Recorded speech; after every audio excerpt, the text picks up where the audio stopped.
Hello and welcome everyone to another episode, the second episode of Zwick's Flicks, the Ed Zwick podcast. I'm your host, Ryan, and with me today I have a special guest co-host and friend, Doug. Doug, how you doing? I'm doing wonderful, Ryan. I'm glad that you asked me to come on and talk about this beautiful movie. I'm really excited to have you on.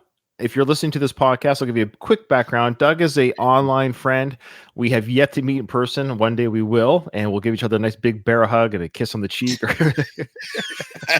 I might slide my hand into your back pocket. You never know. Yeah, sure. Absolutely. Slide your hand back there. Anything you got to do, Doug. But Doug and I met through our mutual fandom of Sylvester Stallone and his films, and we've done some of those reviews together. So if you just Google Last of the Action Heroes Podcast Network, all of our shows come up on that podcast feed. You can check out all the other shows that join us on that feed regarding action films, Stallone, Arnold, and all those good action stars. But so Doug and I have collaborated before.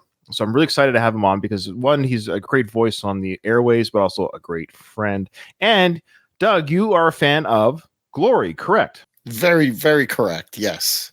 My dad was a big history buff, loved all the old war movies and stuff. So I saw this really early on in 1980, 89. 89, I was 11 years old. So I was really young. I hung on every scene. Even at that young age, like you could feel the weight of the message of the movie. It was the acting. It was the score. Mm-hmm. Probably most of all, this movie is responsible for me falling in love with movie scores and really understanding the fact that a good score can take a good movie and make it great. It can take a great movie and make it out of this world phenomenal. That's exactly what James Horner does with this. Well said. In fact, speaking of the score, it's interesting because when this film was finished, when the principal photography and filming was done, Ed Zwick took the film and showed it to the studio heads and to get their feelings on it. And there were people, Doug, already crying in the film, like these grown men crying, as they should be, and as I have, and I'm sure you have too with this film, without the score. The score wasn't done yet. Yeah. So yeah. The first test screening to the other producers, right? Yeah. Is that the one you're talking about? Yeah. Grown men crying. And there was no score. That's just how good this film is and how powerful this film is. Now, they might have had a generic type score. I'm not sure how they do these movie showings without a soundtrack. Maybe there's some sort of, I don't know, what do you call it? A placeholder? Like a... Yeah, generic. The word I'm looking for is generic. It's like a generic type sounding score. Maybe, in fact, I know what studios sometimes do. They'll actually take scores from other films that are already made and they'll implement those. So they'll take like a classical piece, like where the pace would fit with the scene. I wonder if Ed did that. So he didn't say in his book whether he did or didn't. The score, Doug, totally agree. When some of these chords in this film hit, when you watch it again and again, I've seen this film numerous times, of course, over the years. You just have to hear the quick little score of the choir boys singing, and I'm starting to tear up already. You know, because you just know what the heart punch is coming, and the musical cues gets you right away into getting that teary-eyed. Absolutely, with this film. Yeah, so like you said, Doug, this film did come out in 1989. You were 11. I was 14. So my first memory of this film was I did not see it in the theaters. And I'm trying to remember. I mean, it was a long time ago now, but I'm trying to remember why I decided to rent the film, because that's what I would have done. It was, again, 1989. I was 14. I was deep into renting and buying VHS tapes at the time. I was a VHS collector. I collected movies all the time.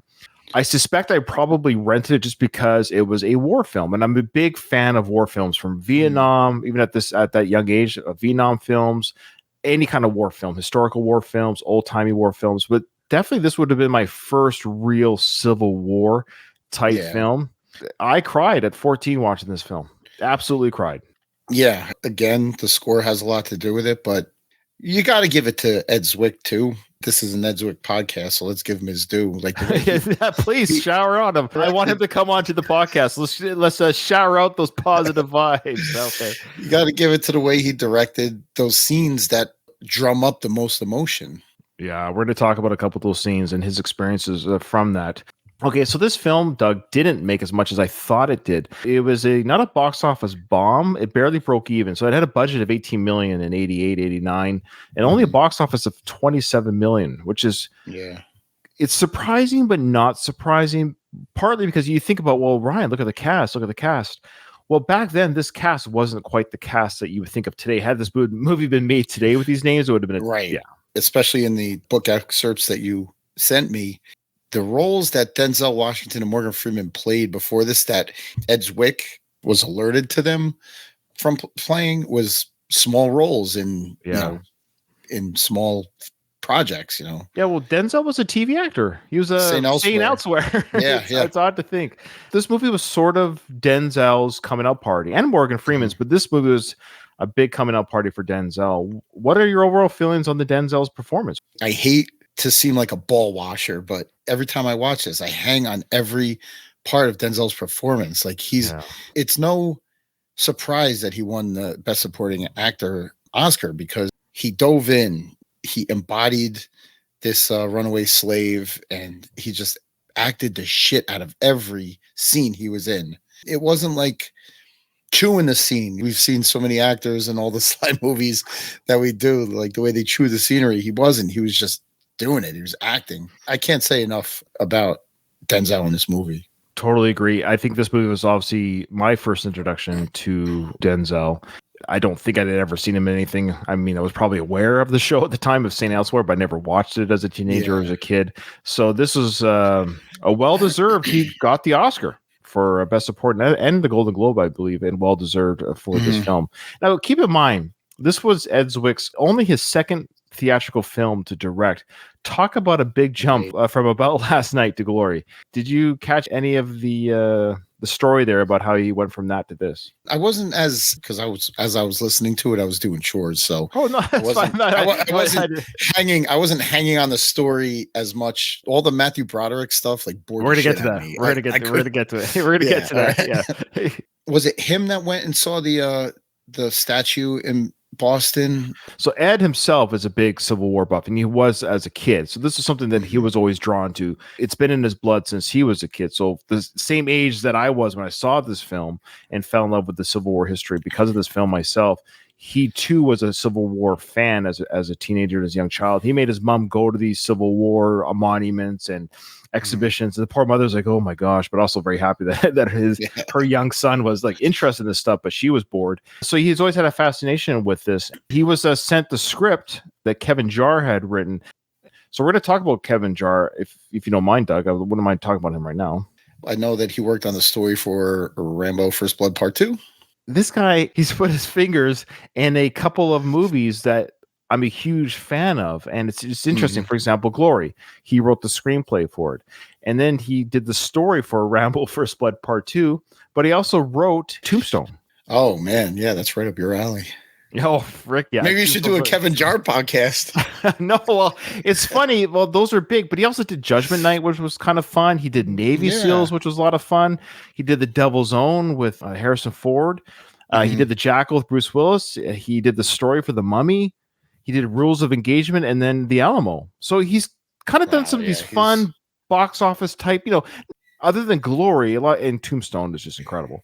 They're not like Oscar bait type movies. They're just kind of fun, but big time actors have been a part of his films. He died at an early age, heart failure at the age of 56. That's a shame. 56, you can still rock and roll. Absolutely. Now, did you know that he had an uncredited screen role in the movie Glory? He was the white soldier that had the soldiers spat. What did he call just the soldiers fight with Denzel Washington's character?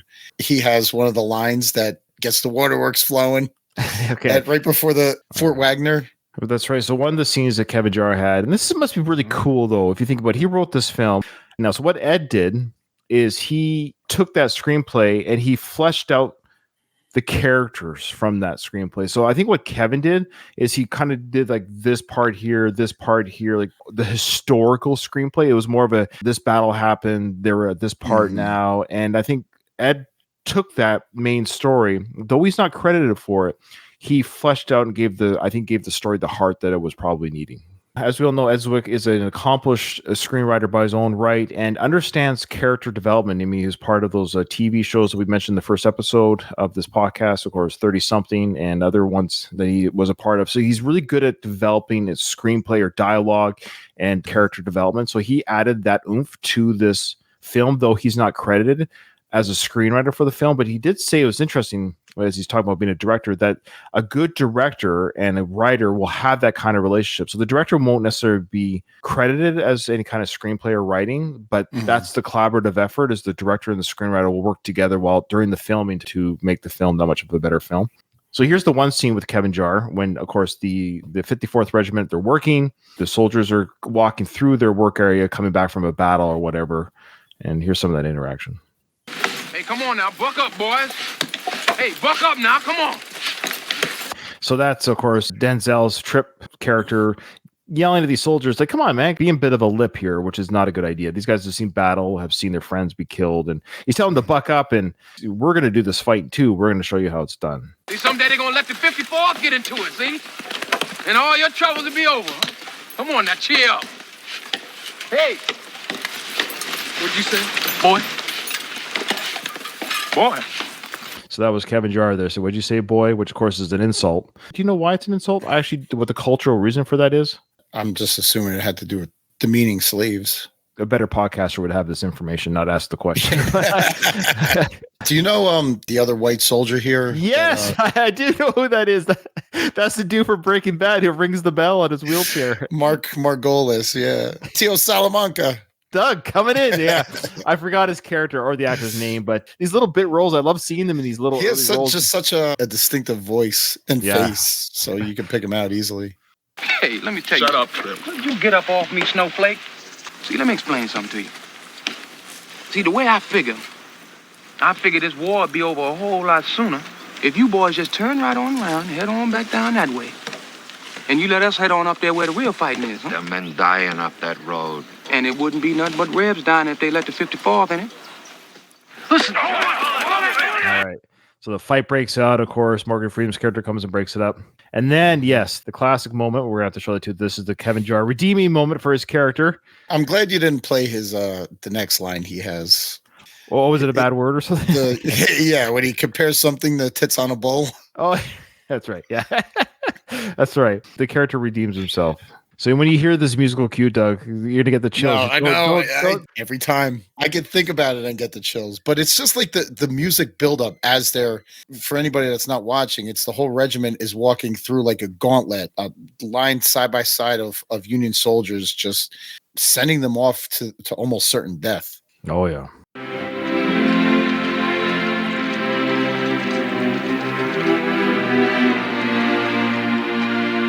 You ever get tired of it? Oh, I'm getting the chills already. I know. It's hard not to. It's a great shot, too. So, of course, for our audio listeners, this is that classic shot of the 54th Regiment walking forwards on either side of the white soldiers, and you see the backsides of the black soldiers, and that carrying the colors, and that music's going, and then Kevin Jarre redeems his character.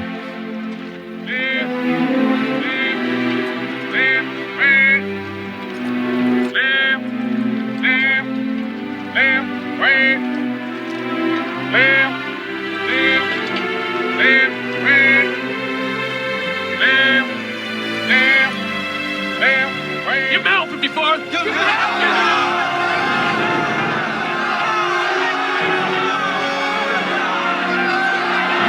I literally got goosebumps, man. Me too. Me too. Every time. Also, you see like Trip, who had the fight with him earlier on, they share a look. They share that the moment before he says that. And after he says, give him hell 54th, Trip, has a smile on his face. Smile. Right where that cue of music comes in is where that smile kicks in. Yeah, because he doesn't smile often in this movie. No. The best line that Denzel did was at the beginning when in the tent, Morgan Freeman's character asked him, like, what'd you do before you got here? And he's, what about you there, Buck? Where about you from? Yeah, I'm around Tennessee. Yeah, I ran away when I was 12 years old. I ain't never looked back. What you doing since then? I run for president. I ain't win, though.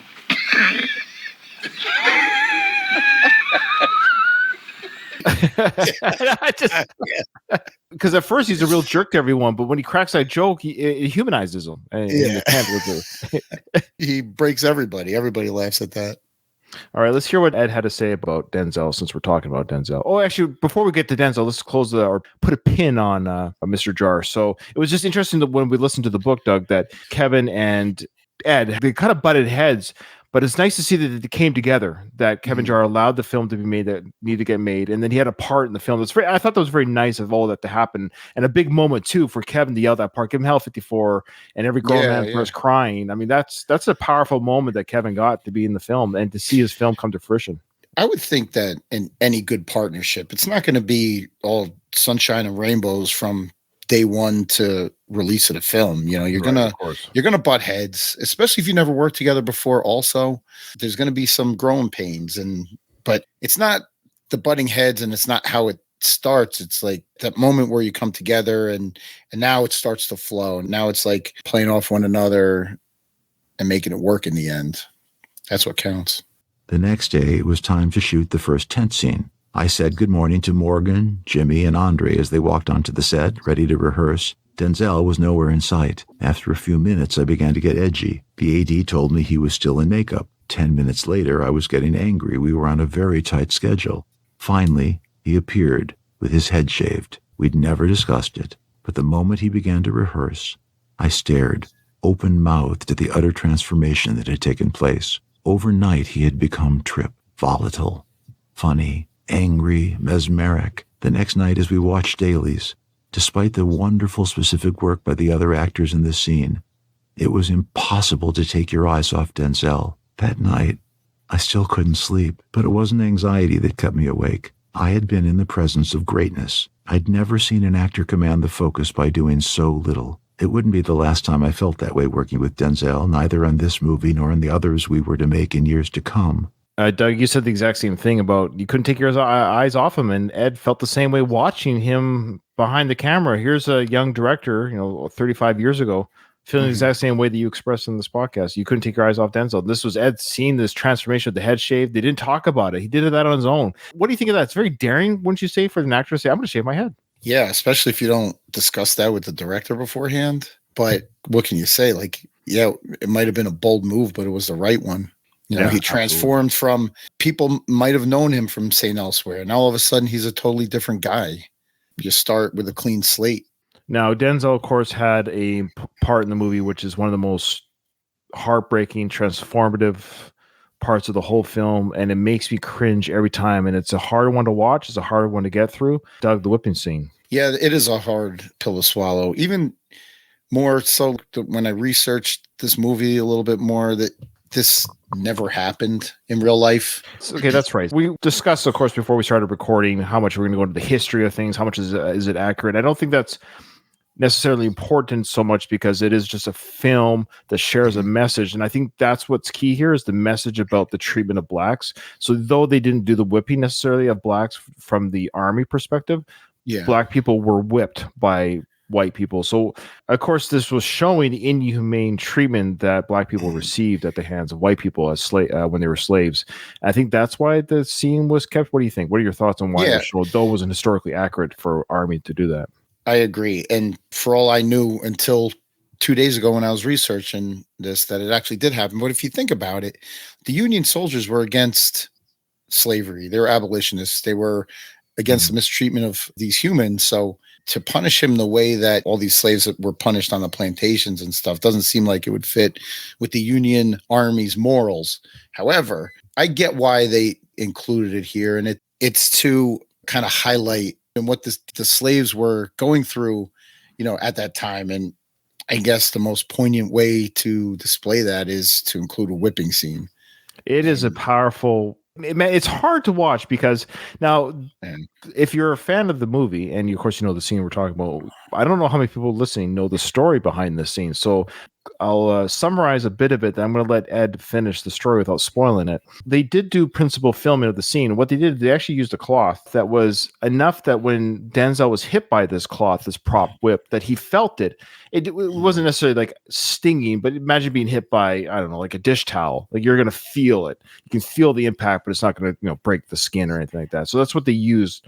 So John Finn, who played Sergeant Major Mulcahy, he was nervous about filming this scene as well, like being the guy. Like imagine like, hey, okay, today's the whipping scene, John. You're gonna whip a black guy. Like that's probably got to be hard to film, wouldn't you say? Yeah. Oh my God, for him, absolutely.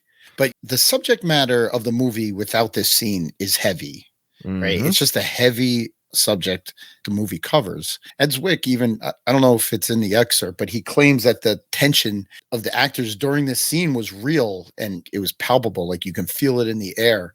You know, you're upset about filming a flogging scene as it is, but these scenes were filmed in Georgia on the grounds where actual floggings happened hundreds of years before.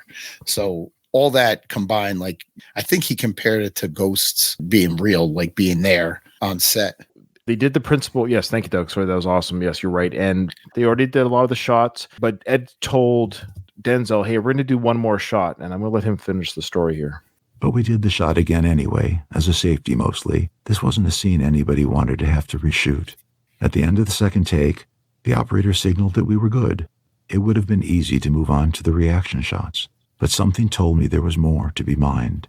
I told Denzel we needed to adjust something at camera and that we would do the scene only once more. Then I took John Finn aside and told him not to stop whipping until I said cut. He gave me a dark look, but nodded grimly. I walked back to camera, made sure the dolly grip would again wait for my signal before pushing in, and called action. Just as he had done on previous takes, John ripped Denzel's shirt away and began to mete out the lashes. Once, twice, 3 times. In the prior takes, this would have been the moment for the camera to begin dollying in, but I waited. John raised the whip and brought it down again. 4 lashes, 5, 6. On the earlier takes, Denzel had absolutely refused to acknowledge the pain and humiliation of the moment. He would take any punishment that could be meted out. He would show nothing. He was in control. 7, 8. But now that control had been taken away. There he stood, helpless. The actor as well as the character, just as thousands of others had stood there before, abused, powerless, and alone. How long would this go on, he must have wondered. Without entirely understanding what I was doing, I had recreated the circumstances of over 100 years before. By exerting my dominion over him, I was unconsciously shaming him. Was it manipulative? Was I violating his trust? Was he furious? Yes, to all. And yet, not at all. Though I hadn't told Denzel the plan, I somehow knew he wouldn't break character. The shame and mortification were real now. It only made him fight harder, refusing to break. I stared at the monitor, watching him struggle. His face twitched. I signaled the dolly grip to push in. As immersed as Denzel was in the moment, with the duality of consciousness reserved for only the greatest actors, he could sense the camera drawing near, digging deeper. That a single tear appeared and slid down his face, catching the light at the perfect moment, is the magic of movies. Wow. What do you say to that? It's heavy. It's heavy. And I don't want to say manipulative of Ed Zwick. I mean, he did it for a purpose. That's what directors do, though. A good director will do this kind of stuff. This is not uncommon to sort of trick. Oh, for example, you remember the scene in Alien when the chest breaker comes out? Yeah.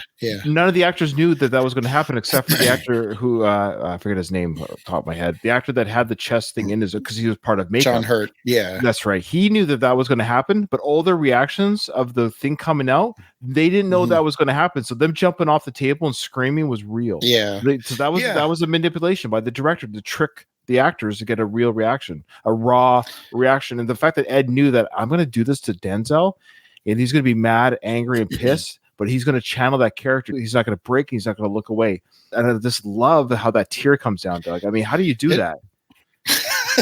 This has baffled me for years, how he was able to do that. But I always think of it from the character's perspective. For all I knew, that was how Denzel expected the scene to play out anyway. But when you're watching it, you're thinking of the character's perspective. And this guy, you know, the evidence was already on his back when they ripped the shirt off. I know that's whipped. That's the part that makes me cringe so hard is that this back has seen hell already and just adds literally insult to injury. It's heartbreaking.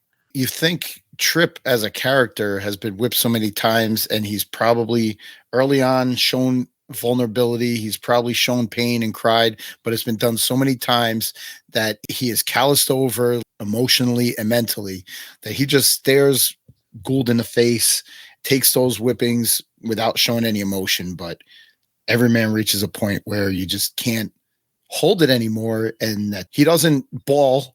It's just one single tear. His face doesn't change It does a bit. It does a bit. Let's actually watch a little bit. And this is great acting by Denzel. There's a bit of a quiver, I think, in his mouth. Just look for it. You'll see it. That one single tear like shows his vulnerability at that time. So here's the scene here.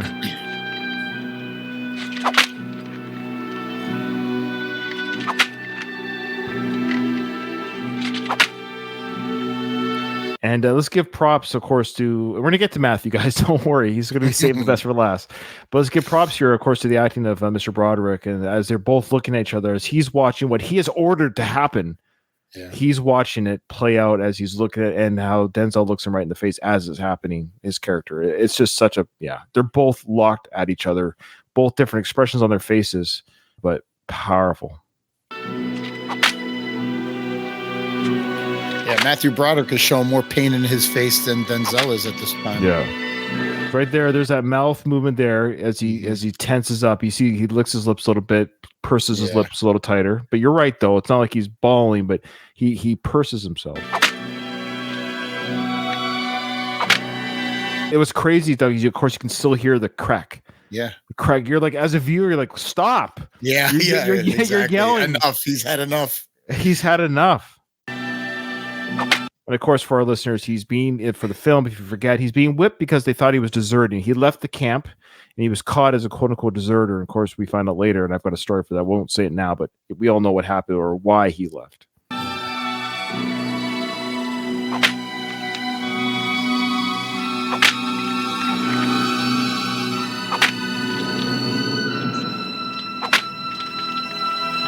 man. That gives me chills too, man. Yeah, I know.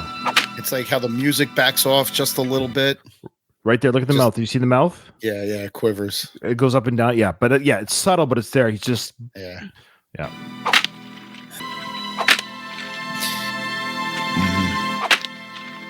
Does it end, Doug? I can't remember. But there's a happy ending to the behind the scenes because, I mean, in the moment, after he calls cut, Zwick goes up to Denzel, tries to comfort him. Denzel like shrugs him off and storms off set. So Zwick was like, oh man, I messed up. But next day when they show up to film, Denzel's smiling. He's joking around with the other cast members. He gives Zwick a look and a big smile. He understood the assignment, as the kids say. As they say. And Denzel, what a guy. He's an actor where even if he's in a bad movie, Doug, he's never bad in it. Yeah. Yeah. I love him. I love watching him in interviews and stuff. He's hilarious. He's a character, man. We should cover some of his action films on the network. No, I don't cover black actors. Okay, so oh wait.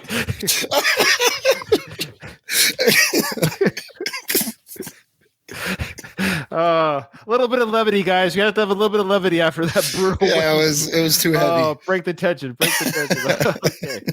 Oh, I love Denzel. All right, all joking aside. Okay, speaking of black actors, let's talk about our next one here. We'll get to Morgan in a second. We'll talk quickly about Andre Braugher. Yeah, rest in peace. Last year, right? Yeah, recent passing, Doug. Yeah, what a horrible loss. It was this film I became an Andre fan. Well, first and foremost, he passed away, yes, December 11th, 2023, at the age of 61. Did he make your worst to the best? Yes, he end did. Of the year? Yeah. Yes, he did. I think he might have been my... Did you not listen to the episode? Yeah. There's so many. I can't keep track of everyone. I'm just bugging you. Check out my podcast, guys. If you're listening to this, it's called The Worst of the Best Podcast, and we have a yearly end episode where we cover the dead celebrities, and he definitely made the list, and I don't think he was my pick. I can't remember now, but very close to it because I've enjoyed him. So he was in, of course, this film was when I first got to see him as an actor. He was in a great cop show called Homicide, Homicide, Life on the Street. And of course, he was in Brooklyn Nine-Nine show for 8 years. Mm-hmm. Mm-hmm. Did you see him as Captain Raymond Holt in that show? You're a cop, Doug. Are you not a cop? Did you not watch Brooklyn Nine-Nine? Yeah. No. I know. I'm kind of comparing the captain to the guy he plays in this movie, Searles. It's crazy how different people they are. I know. I'm looking at his filmography, and I haven't seen him in a whole lot. Frequency was a movie that I've seen a bunch of times. That's a fun movie, with Jim Caviezel and Dennis Quaid. Yeah, he was in that one, obviously. But he did a lot of work on TV. I think his bigger stuff was TV. Anyways, rest in peace, of course, to him and his family. I hope they have peace for that passing. What are your thoughts on Andre's acting as Corporal Thomas Searles? I was absolutely shocked to find out that this was his first feature. Yes. He's great. He's great in portraying his character. Well-spoken, well-educated, black man, born free, comes from a free family in the North. Yeah. See, I don't know him that well. Like, I haven't seen him in enough things, so I don't know if he could have played like one of the Southern slaves, as good as the other guys do. I see what you're saying. No, I think he could have. He was a very accomplished. I think I know what you're saying. Yeah, him being quote unquote the educated, the snowflake, as Trip always called him, because he's he's part white. He's very white. The way he speaks as the other people would speak. He called him Uncle Tom or Uncle Tom. Yeah, sure.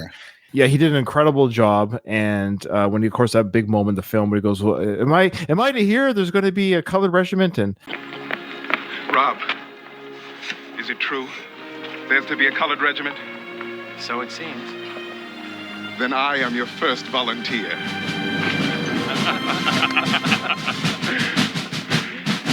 He displayed very, very raw, real emotions in his emotional scenes too.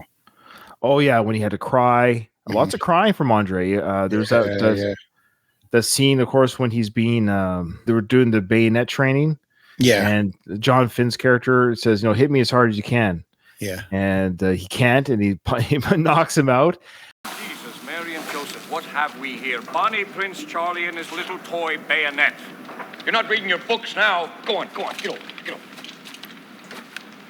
Now stab me. What? Stab me. Come on, stab, not tickle. Hit me. Come on.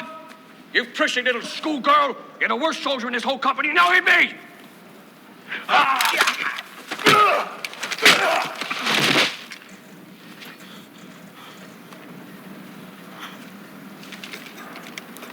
No shame, son. Get up. Robert, I'd like to speak to you for a moment in private, if I may.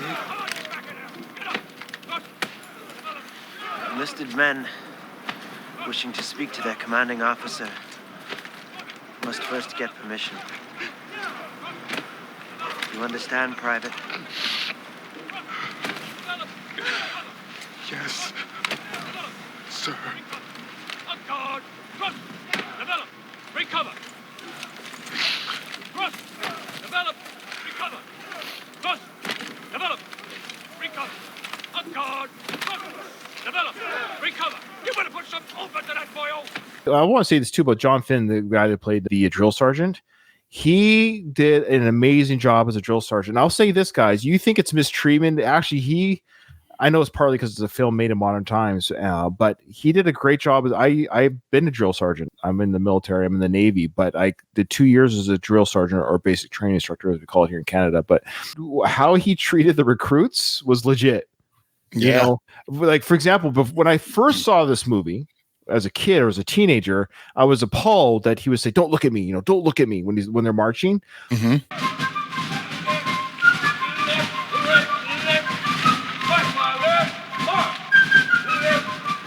Take your goddamn head out of your pocket, look on you, soldier! Left, right, left. Oh, look at this. Bonnie Prince Charlie. Are you a gentleman? Are you a member of Congress or something? Who are you, the bloody Prince of Africa? But don't look at me, look right ahead, look straight ahead. I'll eat your ass up, boyo. But that's legit. I have literally yelled at my recruits for the same thing. Yeah. So when I'm giving them direction, like left, right, left, and I'm yelling at them, and they'll side eye me, I'll be like, "You." I'll be like, I'll cry, like, "Don't you look at me, look straight ahead." Absolutely, yeah. Dude, now I wouldn't grab their face. That was one thing. I couldn't physically touch the students. Right.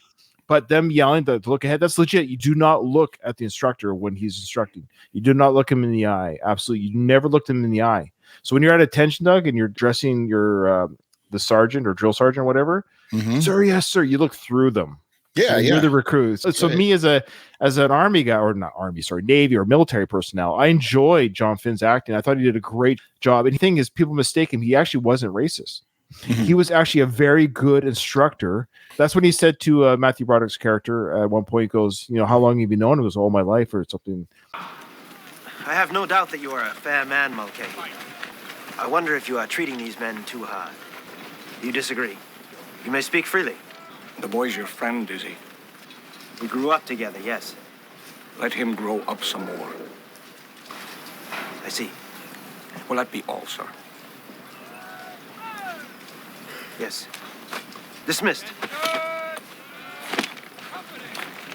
It's because he actually cares about them. You can't coddle these guys. They're going to go to battle. No, and I fully believe that he treats his white soldiers the exact same way. He called them colorful names, sure. But he would call the white soldiers worthless Italian piles of shit, and if he had Jewish or Italian soldiers, I'm sure he would. He would have had a heyday with Italians and Jewish people too. Yeah, don't kid yourself. If you're not Irish, in fact, you have an Irish recruits, you probably would have called them a bunch of Irish names. So when you're a recruit in boot camp, and me on a smaller scale, a recruit in a police academy, you are worthless. Okay, they have to strip you and break you down spiritually in order to build you back up into like a new fighter, a fighting soldier. Let's hear what Ed had to say about Andre here.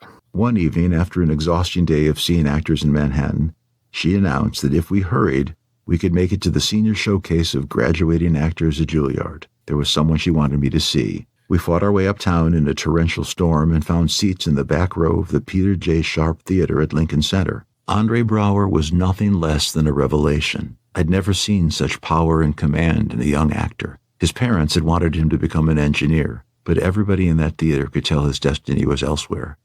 It made no difference that he'd never been on a movie set before. We cast him the next day as Corporal Thomas Searles. Yeah.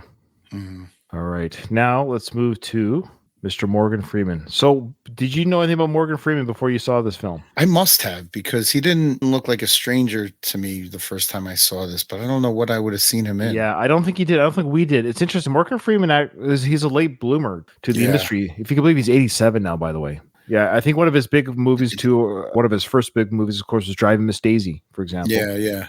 This had to be the first movie I saw him in. I can't imagine it wasn't. Yeah, it must have been with me too, but now we've seen him in so many things that he's always been familiar to us. Yeah, if you look at his stuff before, there's nothing here I would have said, oh, that's where I saw him from.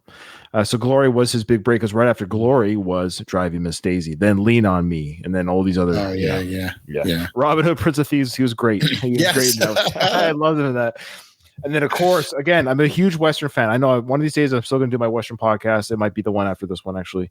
But he was in Unforgiven with Clint Eastwood. Then he was in, of course, Seven with Brad Pitt. Morgan Freeman has endless roles of just being Morgan Freeman. But yeah, this would have been the first one. So I'm going to make that call, Doug. This is the first one that we both would have known him as an actor or seen him as an actor.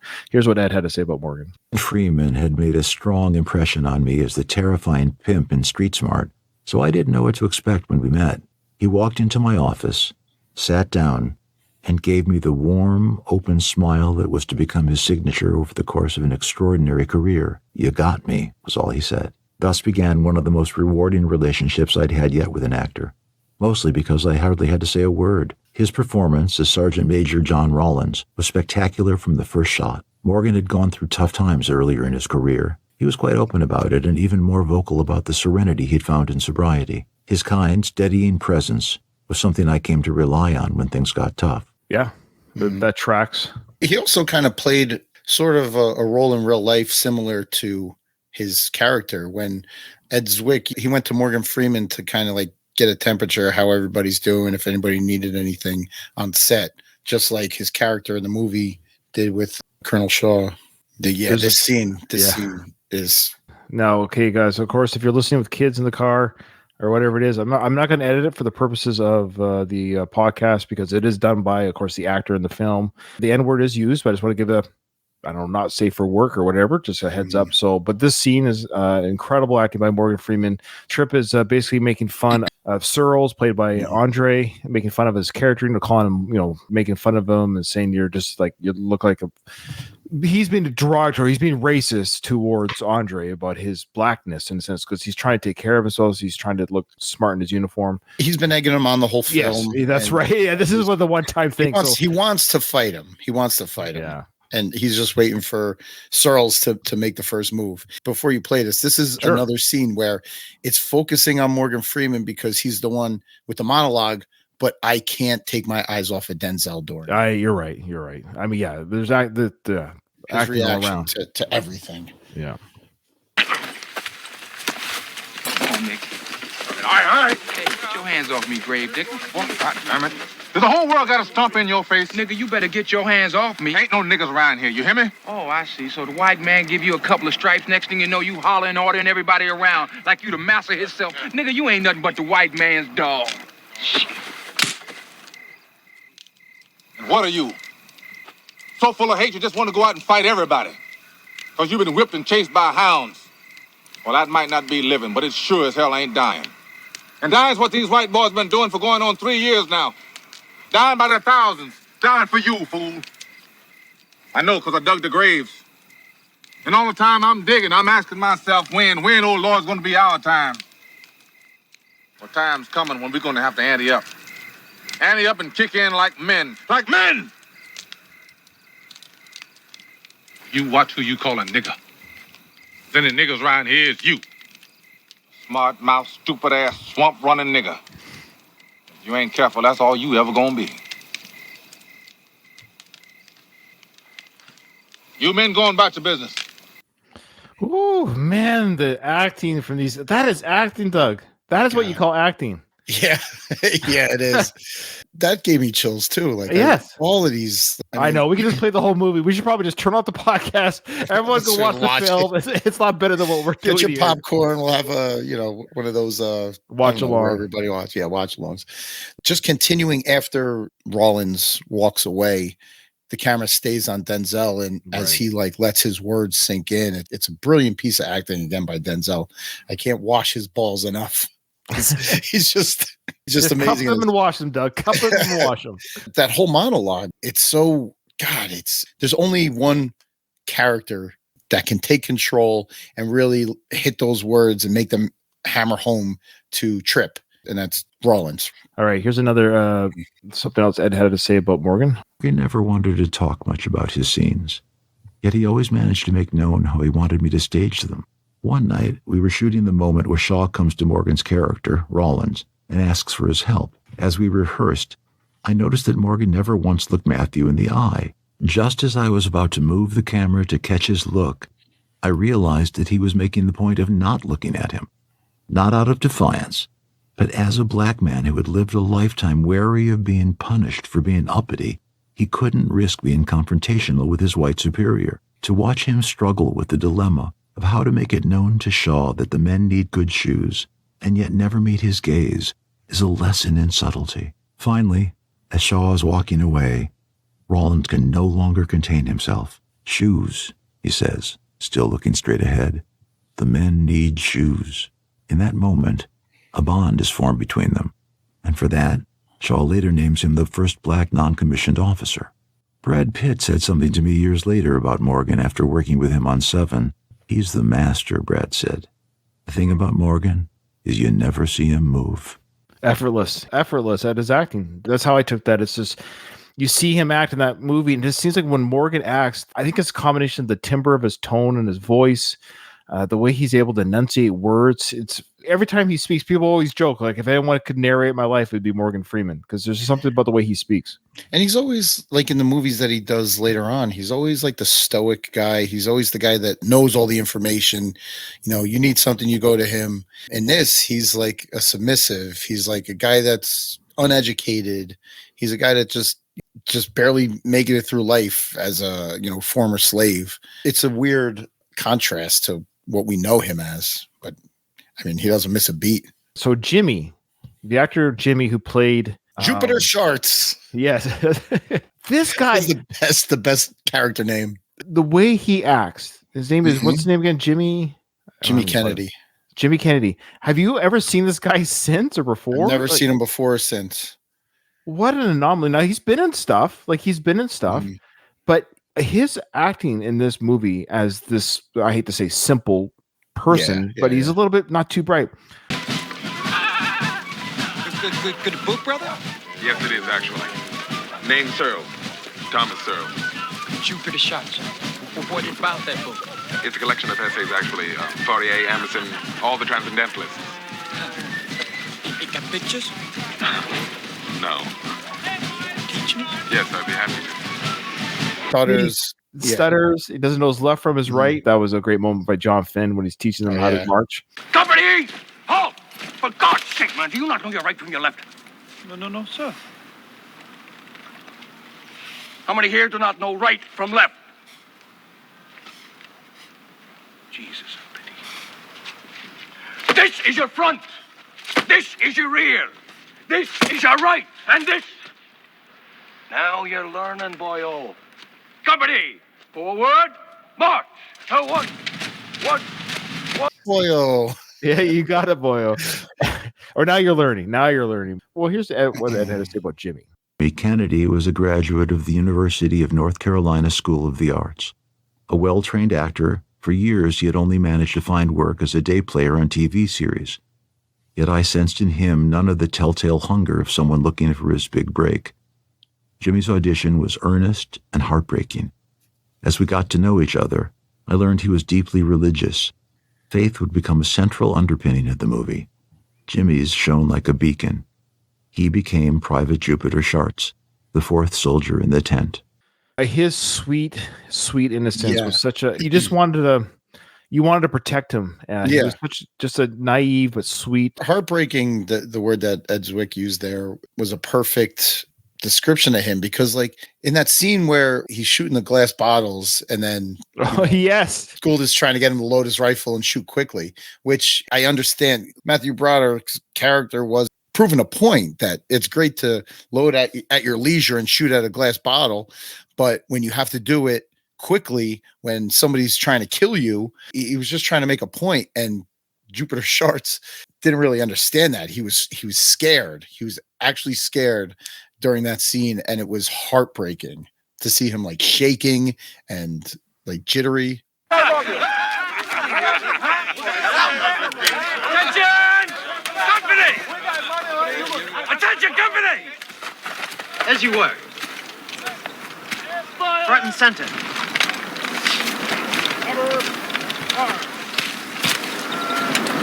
You're a good shot, Private. Thank you, sir. Squirrel hunting. It's just right there. The idea of like, thank you, squirrel hunter. The idea of like she shot squirrels. It's like the innocent, meek. He's very meek. But he's so proud of himself here, because this is a very heartbreaking scene, because he's got the adulation of his friends from the regiment. They're all cheering him on, making bets. Even Morgan Freeman's character is making bets. Like, you could give me 20 dimes or whatever it is. Yeah. 20 cents. Right now he's on top of the world, but yeah. Yeah, right. He couldn't be happier. That big smile on his face. Oh, this is gonna be a good day for sure. You ever killed a man? No, sir. But you're handy with a gun. Yes, sir. It's just what he's answering. Well, yes, sir. I'm handy with a gun. He's very happy, very proud of himself. This is a good day. He's talking to the CEO of the company. This is good. Mm-hmm. Reload. Happily reloads. Gets his ammunition. He's smiling still. Oh yeah. He's like, I'll show them, everyone. Puts it in and faster. He's like, yeah, okay, I can go faster. He goes a little bit faster. He's like, oh, sure. Faster. Now he starts to panic. Yeah, now he's panicking. He's like, why is he yelling at me? What's going on? I thought I was doing good. I thought I was. Discharge your weapon. Discharge your weapon. Do it. Now do it again. Only this time, I want it done quickly. Again, he's training them properly. This is proper. And he tells the men, hey, everyone, you can fire 3 aim shots in a minute, which is crazy back then, Doug. The fighting. I know, 3 shots in a minute. And then, of course, he asked for the revolver from his 2IC. Give it to me. And now we're all thinking as we're watching it for the first time, he's going to, what's he doing with the gun? He's going to execute him. Reload. Now, this would be frightening. Quickly. Yeah. Faster. That right there, the jumping. He's frightened. Do it. Do it. And he just stops. Panic attack. He can't do it. He just drops the ramrod. Yep. He doesn't even finish. He can't load. No. Now right there, his shaky hand reaches up to take the ammunition paper out. And he's got gunpowder on his lip, which I love too. It's a very subtle, but you can see the gunpowder on his lip from taking the packet out with his mouth. Yeah, an amazing scene by Jimmy. Amazing.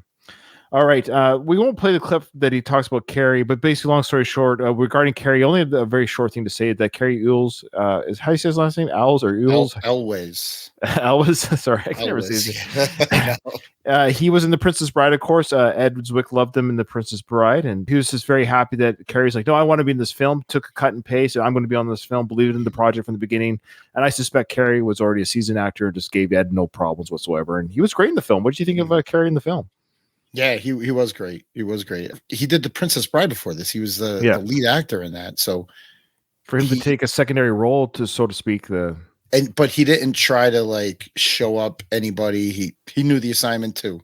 Yeah, he did. It's interesting because he took a second role to Matthew Broderick, so within the film, but also within the billing of the film. So no, Carrie did great, and there was no real story. I suspect there was no stories to share. I think Ed would just.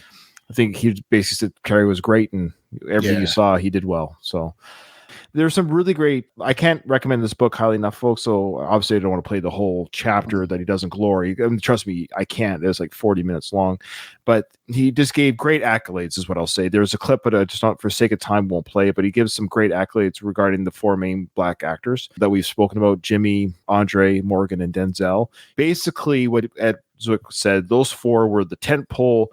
They were the spirit of. They were the whole movie. Everything hinged on their performances. And he did mention, boy, I'm going to say, I'm going to share a clip. Play it. Okay. With Denzel, Morgan, Jimmy, and Andre had begun. It's possible that four other actors might have had the same kind of chemistry they did, but I doubt it. It was mesmerizing. Everybody had something to contribute to the scenes. As we began to do improvisations, Jimmy stayed in character the whole time. Andre was tentative at first, but gradually began to feel safe. Watching his creation of the character of Searles was dazzling. Denzel was more restrained. I sensed him feeling his way toward Trip. He wasn't yet ready to take the plunge. One scene we worked on was the impromptu prayer meeting the enlisted men hold on the eve of going into battle. I had seen Morgan preach in the gospel at Colonus at the Brooklyn Academy of Music. He could thunder like hellfire and just as quickly murmur words as comforting as a soothing balm. Jimmy attended the local Baptist church on his days off. Jimmy invested the character of Sharts with his own pure, simple belief. I knew Denzel's father was a Pentecostal preacher who ran two churches. But when it came his turn during rehearsal to testify, he stuck to the script, often mumbling, revealing little of what was going on inside. At first, I was confused, even a bit anxious, yet the other actors didn't seem to mind at all. This, I would come to understand, was Denzel's process. He was preparing, and in the meantime, he was simply incapable of doing anything inauthentic. What he'd be like on the day, I'd have to wait and see. They were hearing music I couldn't even imagine. Yet during each session, a transcendent moment, usually unwritten, would occur. This part I just want to point out is really, really, I think a real special moment. This is the part I really wanted to focus on. Though what we just heard was really cool, but this is just Ed just reminiscing about how these four guys brought this movie together. It was at once thrilling and daunting, like realizing you're on a runaway train to an unknown destination. The best thing I could do, I realized, was shut up and hold on tight. Any worries I might have had about being a white kid presuming to tell black men about their experience had vanished by the end of the first rehearsal. If a line in the script didn't work, they massaged it, or instinctively came up with a better one. Dialogue I feared might be cliched made them laugh. The racial slurs they came up with were much worse than anything I had dared write. Yeah, and I would suspect that part that we played with Morgan Freeman's character. Loud mouth, small I don't think Ed wrote that. That's what he's saying. Right. He's like, I'm not going to write that. And that's what he's saying is they came up with the stuff that they needed to for their characters. Amazing. Voices of their parents and grandparents, of ancestors they'd never met, were so available to them. They fell into their rhythms with good humor and without the slightest self-consciousness, just as I might have done if imitating my immigrant grandfather. I scribbled notes constantly, stealing bits of dialogue, of behavior from an improv that I could repurpose while shooting. When I did have an idea about a scene, their attitude was unflaggingly receptive and generous. Why I was surprised by this reveals the depth of my own anxiety and prejudice. I count those days in a dingy rehearsal room as the true beginning of my career as a film director. So there you go. That's when he started to feel like a film director. That's one of the excerpts that I time-stamped because okay, good. How deep and meaningful, like his own prejudice being exposed because he didn't realize that the black actors could do what they were doing. Yeah, well, it's tough. Like, let's be honest. I mean, to write such a sensitive, you have Kevin Jarre is white, who wrote the screenplay. Ed Zwick is white. They're not black people. And they're writing dialogue and history and emotions to like what's their experience in this field. And the fact that the actors kind of knew they were dealing with this, they didn't begrudge him, they didn't mistreat him, they didn't say, oh, you know what it's like to be us, you don't understand what it's like to. They embraced this whole story because it went beyond Edward Zwick's directing. They knew the story that was being shared was more important than any kind of egos or color, who's making the costumes, who's directing the film, who's the editor. It didn't matter. They're the actors. They're the black actors. And like you're talking about before, they knew their mission and they totally killed. Was there a bad acting scene by really anyone, let alone the four main black actors? I mean, they were just insanely good. They were, yeah. We are going to get to Matthew Broderick. Hang in there, folks. But before we do, let's talk about that prayer meeting. What are your thoughts on that prayer meeting? You know, watching it, not knowing any of the backstory, just what in good spirits these guys were in, kind of knowing that they're going into their death. It's crazy. You know? And the way I've never been to like one of those Baptist churches that's all about, you know, the singing and the chanting and everything, but you can tell that these guys are, you know, that how they live, that's how they grew up, that's what they're used to. Because like the stuff that they come up with saying, like Jupiter Sharp saying, you know, let me fight with the rifle in one hand and the good book in the other. Go for it. I don't know about you, but I love the singing. I always I love how everyone stops to do the part to give someone a chance to talk. I love that. Yeah. They kind of keep the beat going. I love it. I just love it. The backstory to this, oh my Lord. Let's play it. Let's play that first then. Actually, let's play that. The prayer meeting, known as the Shout, wasn't supposed to be shot for weeks, but a sudden schedule change obliged us to get it without any warning or preparation. I hadn't come up with a tune for the men to sing, nor had the composer's team had time to build a click track. We didn't even have a pitch pipe. In such circumstances, there's only one thing to do: fake it. By this point in the production, the dress extras had become the de facto face of the regiment, a kind of mute chorus always to be found strategically placed around the principals. Their esprit de corps was remarkable. Uncomplaining whether trudging through fetid swamps, being knocked around in hand-to-hand combat, or making up profane marching songs as they tried to keep dry in one of the wettest Georgia springs on record. I'll refrain from quoting some of their more profanity-laced ditties, most of them referencing the asshole director who was forcing them to stand for hours in the pouring rain. I love that. Yeah, I love how he references himself that way. Yeah. Verse ending with a dirty rhyme for Zwick. But it was this irreverent tune that became the basis for one of the most moving moments in the film. All it took was a quick rewrite from the blasphemous to the biblical. Fucking rain, rain, rain, rain became, oh my Lord, Lord, Lord, Lord. I love that. So what I love about this is they took lemons and they made lemonade out of that scenario where they're in these, you know, terrible conditions. They're getting dumped on, rained on, and they're singing songs about the weather. And Ed Zwick's like, hey, I think I like that singing. Yeah. Keep it up, guys. Well, let's change the lyrics a little bit though for the movie. It sounds like something that would have been sung back then. And then of course he goes into Jimmy, and I love, and we're going to see it when we get to the prayer meeting video when we go back to it. But Jimmy, when he does his testimony, that's him, or that's the actor. Yeah, that wasn't written. No. And I also found it kind of refreshing because he's been like this quiet, meek character, but here he's confident. You know, he's the first one to step up and testify with confidence, you know? Absolutely right. Because as an actor and within his character, this is his this is his strength, or this is where he Wheelhouse, excels, yeah. is the spirituality, religion. This is his home turf. So absolutely, he's going to kind of lead the chorus of testimonies. And voila, a spiritual was born. We shot all night in a freezing drizzle. If you look closely, you can see the condensation of the men's breath as they huddle together to keep warm. Jimmy was the first to testify. His words in the scene, as with the other actors, were mostly his own. That's awesome. With his shining face lit from within, his eyes focused heavenward, he set the tone with a simple, unadorned speech. I just love the way he presents it. His eyes are kind of bugged out a little bit. It's just, it feels real. It feels real. Like they kind of caught on camera a real testimony meeting. Morgan was up next. When he'd preached in the gospel at Colonus, it was an artfully written, rehearsed performance. He'd had no time to prepare for this night, yet the speech he improvised was magnificent. And when he reached its epiphany, with a beatific smile and began to clap in double time, you could feel the spirit rising to his call. Then it was Denzel's turn. I had no idea what he was going to say. There were lines written, but he didn't need them. Despite his background in his father's church, he'd never really taken part in our improvs for the scene. But as he stood before the other actors, feeling their love and encouragement, his alienation became his subject, and his truth. The shout is my favorite scene in the movie.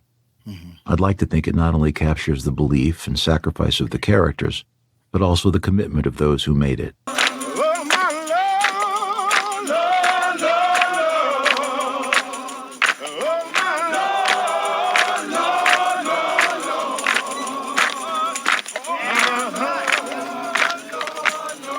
Tomorrow, we go into battle.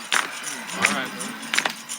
So, Lordy, let me fight with the rifle in one hand and good book in the other.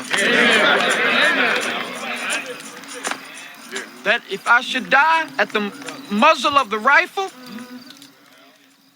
die on water or on land, I may know that you, blessed Jesus Almighty, are with me. We see you. And I have no fear. Amen. I love the way he says or enunciates the on land. I just love the way he says that part. I don't know why he's just such a sweetheart. I just love it. I just love it. Okay, now let's talk about the score. Then we're going to get to Matthew. So overall, what's your feelings on the? We'll just say it again, but well, actually, let's hear the words of Ed, and we'll comment on what he said about the score because we've already sort of spoken to it. So let's hear what he says first. Back to working with James Horner on the score.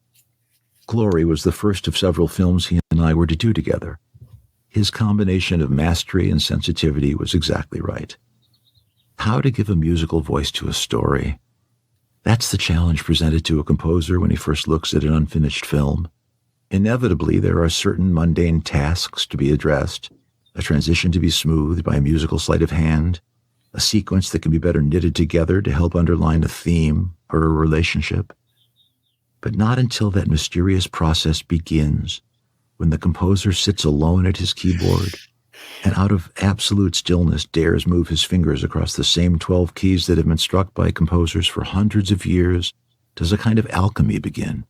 Some magical process of passion, pain, instinct, and craft crystallizes as a musical phrase emerges that manages to express something far beyond the limitation of words, or a melody seems to materialize from the deepest part of an actor's soul. I'd always imagined using the sound of boy sopranos in Glory. To me, the innocence in their voices evoked the purity of the men's belief. James agreed, and we began inquiring about English boys' choruses. It was Freddie Fields who came up with the idea of the Boys' Choir of Harlem. The studio was suddenly feeling bullish about the movie's prospects, so we were able to convince them to fly 80 boys and their director, Walter J. Turnbull, out to L.A. for the session. For many of them, it was their first time on a plane. We recorded the score over 3 days on the famous Lionel Newman stage at MGM.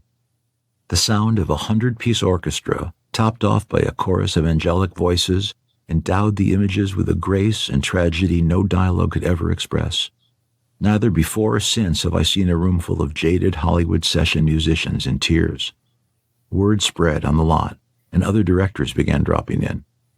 At one point, while trading on the privilege of sitting among the orchestra to listen, I happened to glance back toward the engineer's booth, and at various times saw that Paul Mazursky, Bob Zemeckis, and Steven Spielberg had stopped by to observe.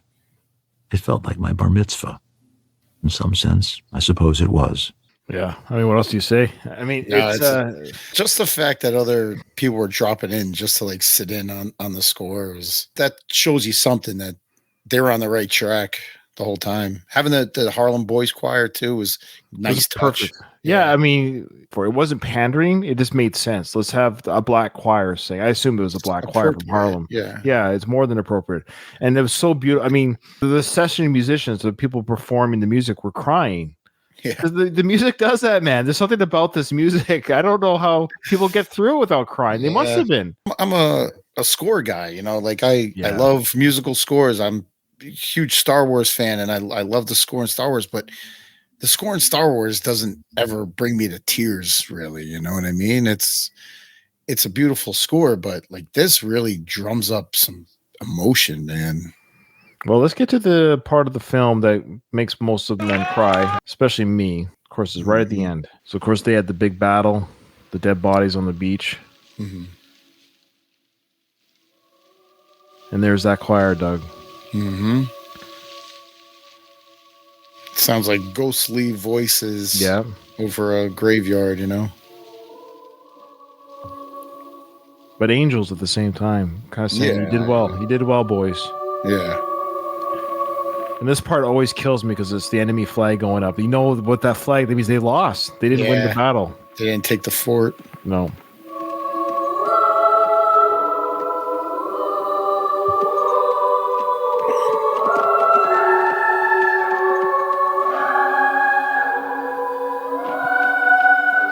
Well, the body's being disposed of. Now, this is a interesting point of history here. Accurate. Yeah, is having Robert Shaw buried with the black soldiers was actually supposed to be an insult to Robert, to be buried with black people. It was actually an insult to have that happen to him. You notice the Confederates took all their shoes, too? Yes, that's right. Good call. Good catch. I mean, yeah.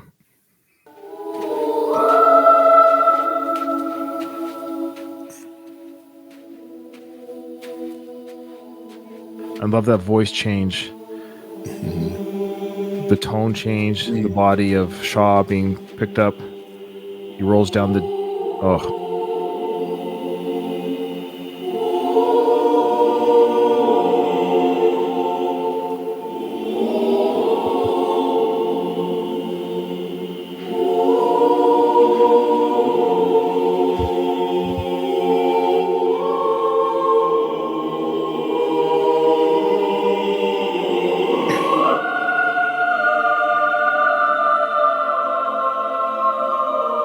Of course, Trip is thrown on top of him. Mm-hmm. I mean, do you feel it? I got the chills. Yeah, I feel it. Interesting, real historical tidbit. Later on, after the war, Gould's family was asked if they want his body exhumed and given a proper burial up in Boston, and his father refused. He said, "No, he's right where he's meant to be, among the soldiers that he commanded, and respected him."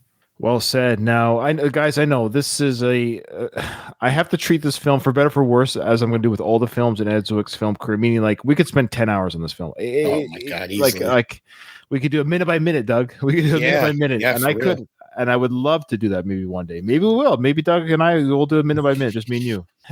Anyways, we'll get to that later. However, this is more of just like we did with About Last Night. We talked about the actors, what the film meant to us. We're not going to go scene by scene. We're not going to play every scene because it's just go watch the movie. I can't say that enough. Even with About Last Night, I was saying, if you can listen to that episode. If you haven't seen the movie, we really didn't spoil anything. Go watch it. Enjoy it. It's fun. Mm-hmm. This movie too, go watch it again. If it's been a long time, go watch it again. But now we're going to talk about something that I did not know about until I read the book, is Matthew Broderick. Now, before we get to Edward Zwick's account of Matthew Broderick, what are your thoughts on him in the film? An odd choice, I felt, because I've only known him as Ferris Bueller before this in a goofy comedy. And you were even a little bit younger than me, and I was 14, so I was like a mid-teenager, so I was very aware of who he was and knew him as a comedy kind of actor, like a lighthearted type actor from the Ferris Bueller and some other films, Biloxi Blues, stuff like that. And so I knew that he was a sort of a comedic type actor. But the moment he begins talking in the narration of his, well, that opening sequence of the battle when he's getting fixed up in the infirmary there, I was bought in. I will say this, despite some of the things we're going to share, especially people don't know about this, he was absolutely amazing in this film. Yeah.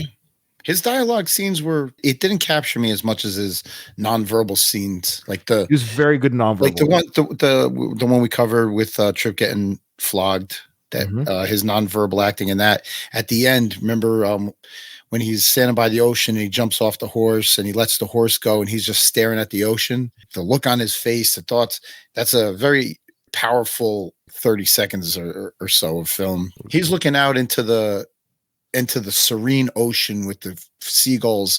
Meanwhile, there's bombs exploding over his shoulder at the fort. It's like a really beautiful, like deep scene, completely nonverbal. Looking at the ocean for one last time. Of course, the score highlighting it. Yeah, this is the theme. He's holding back tears. Yeah. And he's looking back over at the fort that they're about to storm. He knows that death is coming. There's that score.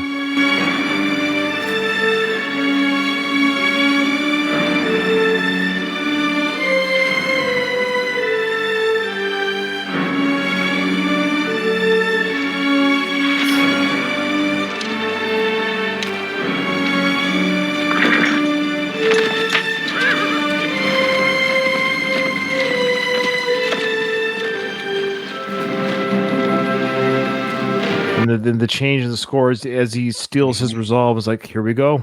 Yeah. We're doing it.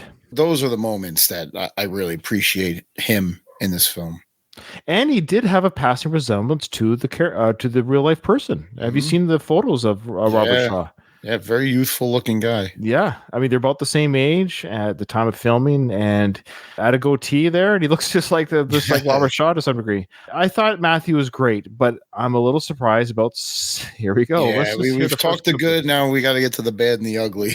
Yeah, unfortunately. Here we go. No matter how impressed the studio was by the script or by the footage we'd shown them, they agreed to go forward for only one reason. Matthew Broderick agreed to play Robert Gould Shaw. This might seem bizarre, given that Matthew's stardom in Hollywood's estimation had come only recently because of Ferris Bueller's Day Off, a delightful John Hughes movie, but as different in tone from Glory as any two movies could be. Also that Matthew's box office appeal, such as it might be, was probably limited to teenage girls. But this is often how studios think. They needed a marquee name, as it was explained to me, to protect their downside. This isn't to take anything away from Matthew's ability. I considered him an extremely talented actor and could certainly imagine him doing the part. Which he did. And we talked about that. So I was right. Like, this is his product on the film. I don't think was ever in question. I don't think, in fact, did you catch any of that through Ed's description of Matthew, that what was shown on screen was poorly done? No, in no way did it seem like he wasn't all in. Yeah. But so people are like, what are you guys talking about? Well, keep listening, I guess. He was also roughly the same age as Shaw, and even bore a passing resemblance. The problem was that the studio actually told Matthew they were only making the movie because of him. This was a horrible thing to do to a young actor. To have such a huge psychological burden placed on his shoulders was the opposite of how he should have been made to approach a difficult part in an arguably risky movie. Matthew was already carrying quite a heavy karmic burden for someone his age. Now, did you know the story that was coming up about what he experienced at a young age? No. I had no idea. Yeah, so this is what makes it a little bit, I would say, not heartbreaking is the right word, but just like Matthew at this young age. So he was told basically, look, you're the star of this film. We're doing this film because of you. This film is right on your shoulders. And this is kind of how they hyped him up for it. Mm-hmm. And then he experienced this as well at the same time. The year before, While driving with Jennifer Grey in Ireland en route to pick up his mother at the airport, he had veered into the wrong lane and hit an oncoming car head-on, killing its driver and passenger. Matthew himself had suffered serious injuries. Resilient and mentally tough, he had gotten through it. Crazy. That's insane. So he's been carrying that burden. I know you can actually Google it, and there's some real tragedy there. I believe the family sued or he settled or something like that. But what a terrible burden to carry, that you're careless. Essentially, wasn't criminal. He wasn't drunk, but it was careless driving, or he crossed lanes. He went into the oncoming traffic, probably fooling around with Jennifer. Who knows, right? Look, they're young kids, probably fooling around with Jennifer, kissing her or something. They were dating. He hit a car, and the other two people died. It could have just been easily him and Jennifer that died, but it was a poor mother-daughter combo that died. Still, it's hard to imagine the lingering price he must have paid. Now finding himself about to make an ambitious movie, Matthew felt he needed help. Unfortunately, he didn't think I was the person who could give it to him. I can understand why he was wary of me from the start. He had won a Tony at 21 and was accustomed to rarefied New York circles. To that way of thinking, I was a lightweight. I'd only made one feature, a romantic comedy set in Chicago's bar scene. Yeah, go check out episode 1 of the podcast, folks, where Katie and I cover that film that Edward was referring to. It's a good episode. Most of all, I was a TV guy. What did I know about filmmaking on an epic scale? Admittedly, I had done little to suggest I could handle the logistics, the stars, or the spectacle. And while I have no idea who was whispering in Matthew's ear, I know enough about the legions of ass-kissers and ego-strokers who attach themselves to a rising star that I can imagine what he was being told. You should be working with Spielberg. You need a big director. You need to be protected. A short time after Matthew agreed to do the movie, he suddenly announced he was quitting. I couldn't have known there were other forces influencing him, one of whom was his mother, Patsy, who had read the script and hated it. It's so crazy that his mother was so involved with this and in his ear as well. So she reads the script and says, "This is garbage. Yeah. Why are you doing this film?" Yeah. At this point, Patsy was still off stage, her unseen hand unknown to all. Matthew and I hadn't even met in person yet. He was in Manhattan, and I was with my wife and son in a little cabin at 9,000 feet in Crested Butte, Colorado. My only means of communication with Matthew was an ancient radio phone I had inherited from the previous owner. As with a walkie-talkie, it was necessary to hold down the PTT, push-to-talk button, and then say, over, when you wanted the other party to speak. This is very telling here. So here he is. He's, on vacation with his family. They're about to go filming. He's got a star. He's talking to the main star on this push-to-talk phone. I've talked on satellite phones before on a Navy ship, and you have to do that because if even if the other person laughs, it interrupts your part of the call. So you have to remain silent. Let the person say. So when I talked to my ex-wife back in the day on those satellite phones, when I was sailing, you'd have to be like, "How are the kids?" Over, and then she would be like, "Oh, we're doing okay." Da, da, da, da. Over. Hey, that's wonderful to hear, honey. How are you doing? Over. And so that's what Ed's saying here, that he had to do with but Matthew in a bit of a power play, or I'm not going to do that kind of. It's kind of telling a little bit like, why are you not? We got to be able to communicate properly. Why are you not doing over as well? It was beneath him, I think, and that's the feeling I got. So it seems like yeah. The connection was crackly and sporadic, and it always seemed at its worst when we'd speak.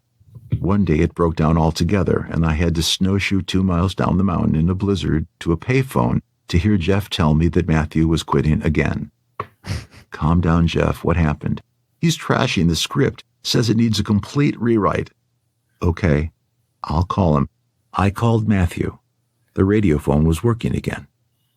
Hi, Matthew. I hear you want to talk about the script. Over. Yeah, well, I have a lot of notes. He neglected to say over. In fact, in all our conversations on the radio phone, he petulantly refused to say it. So I never quite knew when he was done talking or it was time for me to PTT. Let me hear your notes. I really want to know what you're thinking. Over.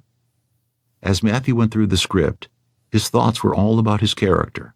No surprises there, but there was something unspoken, something he didn't want to get into. And no matter how I tried to pry it loose, he remained vague and taciturn.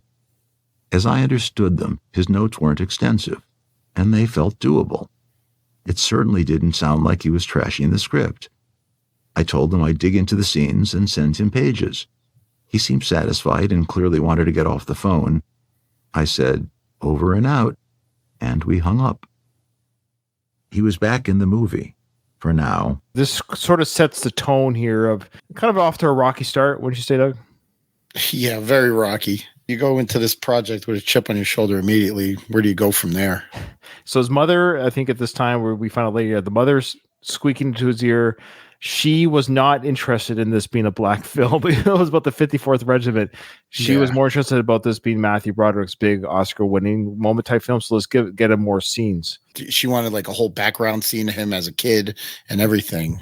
But yeah, there's a lot of scenes that they wanted to film that Ed decided, I can't remember if it's in the clips or not, so I'll just speak to it now really quickly, that there were some scenes where they did film extra for Matthew, but it comes into play later what they did with them. Then, out of nowhere, a production assistant came sprinting toward us across the dunes. When he caught his breath, he announced that Jeff Sagansky had called the production office to say it was an emergency and that I was to call him back immediately. This was 1989, remember. There were no cell phones. Part of the location manager's job was carrying a roll of dimes for payphones. But there were no payphones on the beach, and the production office was miles away. I had no choice but to take off across the dunes. There was only one emergency that would prompt that kind of call. Matthew was unhappy again. He says you didn't respond to his notes, Jeff pleaded. Of course I did. Well, he sent the script to Horton Foote, who says it has all kinds of problems. Maybe we should start considering other actors for the part, I said. Kevin Bacon is available. Matthew is already... You know, it's funny that, again, I'm glad Matthew's in this film. It's almost a little... It's disheartening to hear the tumultuousness that he gave Ed and the crew regarding this film's production. Now, I should state that Ed said in the book that he has forgiven Matthew Broderick, that he holds no ill will, but he said for the sake of the story, he has to talk about what he went through. It would be disingenuous for him to not share the difficult time that it was, but since then that, you know, they've made amends. I mean, right. You pay or play, you've got to call him. I'll call him. I knew that Matthew and the heralded screenwriter of To Kill a Mockingbird were close. Matthew had acted in Foote's The Widow Clare off Broadway, and then starred in the film adaptation of his play 1918. He was also currently dating Foote's daughter, Daisy. That close. Horton Foote was also a third cousin of Shelby Foote, whose Civil War histories I so admired. I called Matthew, asking directly if Horton Foote wanted to talk to me about the script. Matthew hedged and changed the subject. Again, I tried to get him to articulate his problems with the script. He kept mentioning Emerson.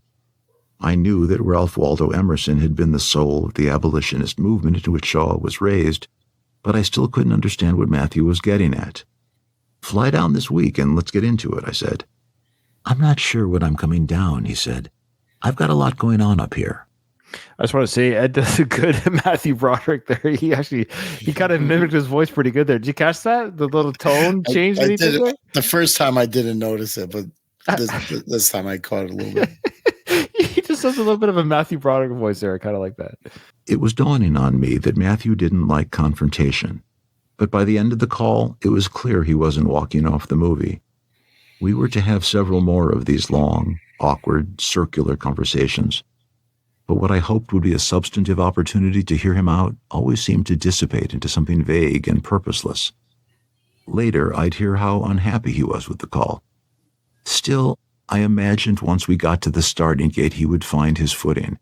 I'd seen it happen before with actors whose anxiety would rise the closer we got to shooting and then disappear the minute the camera started to roll. So again, this is all pre-production. Is that what I'm getting here? Yeah, that's what it seems like. They haven't filmed anything. They haven't even started. As the saying goes, you never hear the bullet that hits you. If I was wrong in fearing my relationship with the black actors could be fraught, I was even more wrong in assuming it would eventually work out with Matthew. Because the next day, I got a message that Bo Goldman had called. He told me that Matthew had sent him the script and asked him to rewrite it. Was this something I endorsed? think about that for a second. Look, think about the script, Doug. You can't just rewrite it. It's the whole film, production sites, the actors, the other actors who have to learn lines, costume changes, whatever, like the scenery. Just the fact that, now I know Matthew was young, but the fact that he just gave the script to someone else saying, hey, Ed Zwick agrees that he should rewrite. Could you rewrite this? If I had any actor, I don't care if you're Brad Pitt, Leo, it doesn't matter. If you're telling me to rewrite the script because the director says so, hey, Quentin told me you can rewrite this. Yeah. I would definitely call the director just to confirm. I'd be like, am I rewriting your script? I got the actor telling me to do that. It's a little sus, as the kids say. Was speechless. Well, you've got something else to worry about, he said. Matthew says he needs his mother to come down here and work with you on the script. His mother? She wants to meet with you about the script. Apparently she's some kind of writer. His mother? Ovitz insists we fly her to Savannah every weekend on a private jet. She'll be there on Saturday. When Patricia Broderick arrived that weekend, Patsy, as she was called, was a brilliant woman. A painter and playwright of some success, but never with the recognition she felt was her due.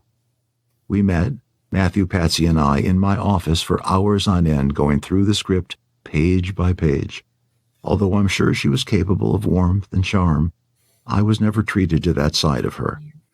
But I love how it kind of gives her a little bit of like, yeah, maybe she has that capability to be warm and kind to people. It just never happened with me.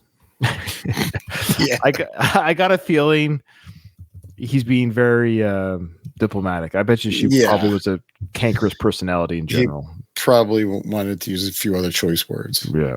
From the moment we met, she was contemptuous, demeaning, and volatile. As Matthew sat in opaque silence, I was forced to defend in excruciating detail my rationale for every line in every scene. Patsy knew an enormous amount about the Transcendentalists, but not so much about screenwriting. She insisted on elongating the first act to include a scene at Brook Farm, the utopian community that was the incubator of abolitionism. Also, that Shaw's dialogue should include long passages of, wait for it, Emerson.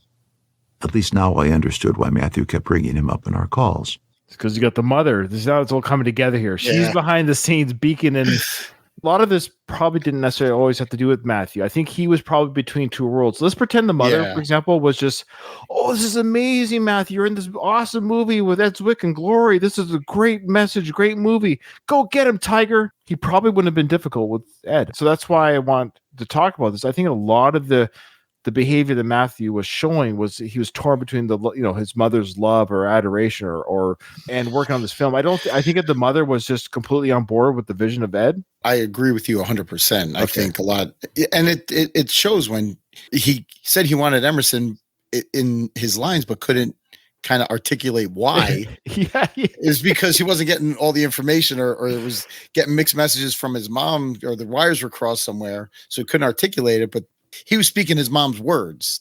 Yeah, that's right. He's like, throw in Emerson, would you? Yeah.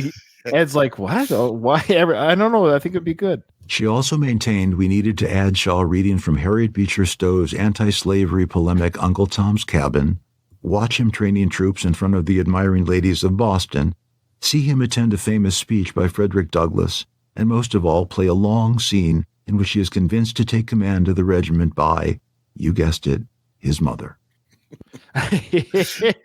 Yeah. Can you imagine if all that was filmed and kept in the film? The film would be 3 hours to 4 hours long. Yeah, I know. I thought about all that too. It was a 2-hour film as it is. But it doesn't go by slow at all. In fact, it's almost, I could easily have it been longer. But that being said, not with these scenes. No, this would have brought it to a halt.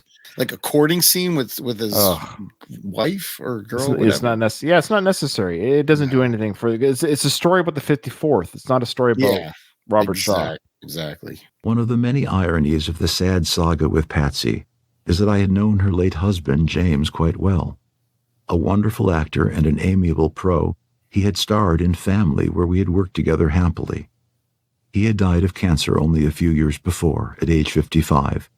Clearly, my friendship with Matthew's father had done nothing to endear me to his mother. Patsy was relentless in her criticism, and I fought her at every turn, doing my best to ignore her profanity and insults.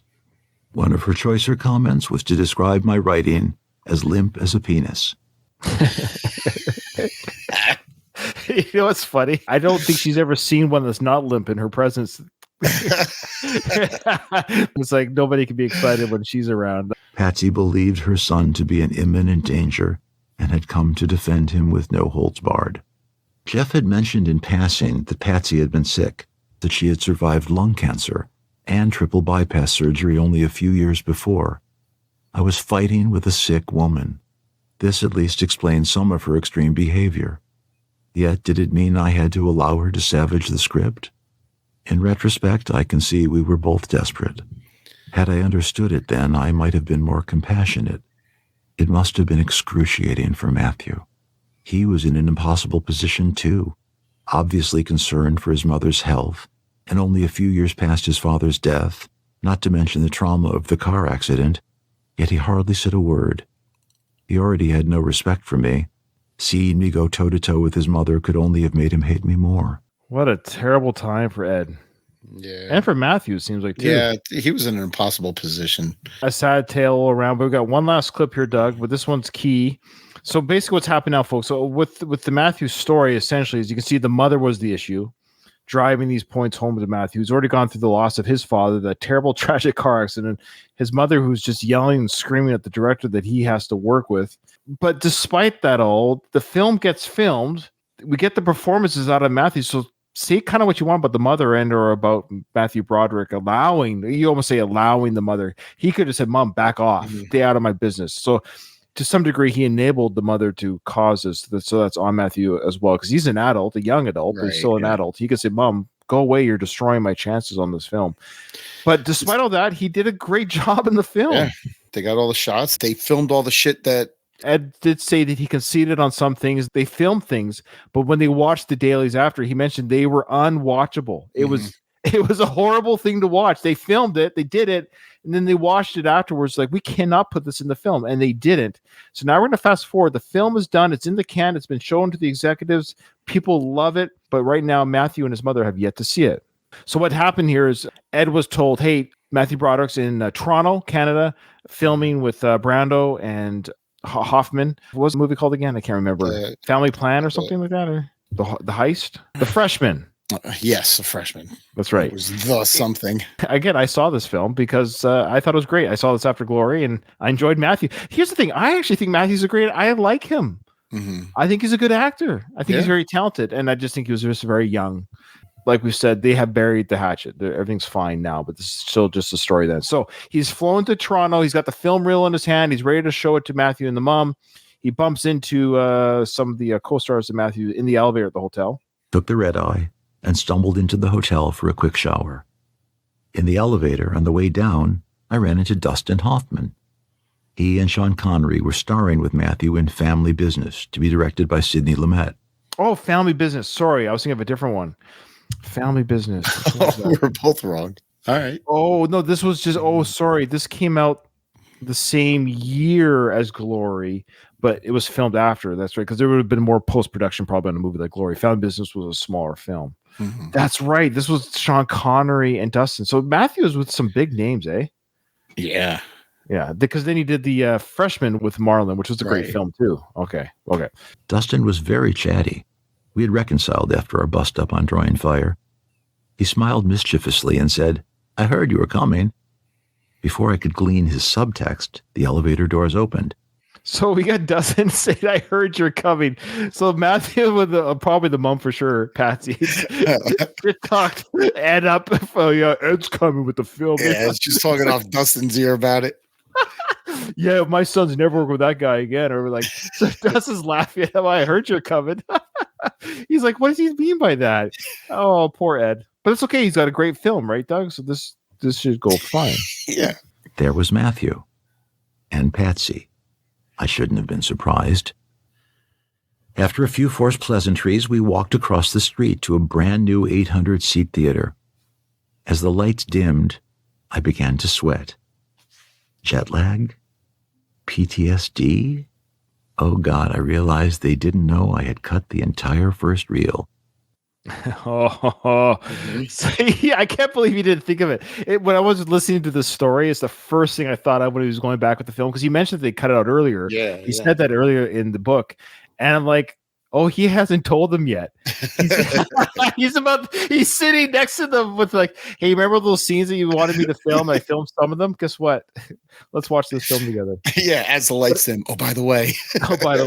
Again, but you saw the same movie I saw, Doug. This is a beautiful me. Who could walk away from this thinking, so again, let's just see what happens. Maybe they do.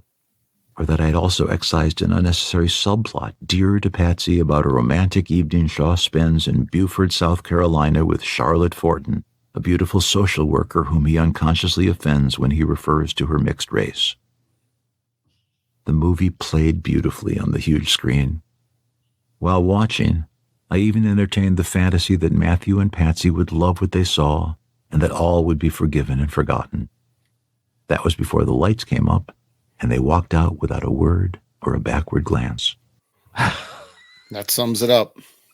Can you imagine, Doug? This is the director. You're watching the film with the director. You've sat through the whole film, and they got up and didn't even look behind themselves. They just walked out. Yeah. After having everything that they wanted in their cut, if I was him, I would have expected that. He had this fantasy that the lights will come up and their eyes will be filled with tears and they'll love it. How could he have gleaned that from every interaction he's had with them before? Well, I think he's kind of like me. I think there's a part of it hopes for the best because he had that amazing product. That's the thing. That's the point.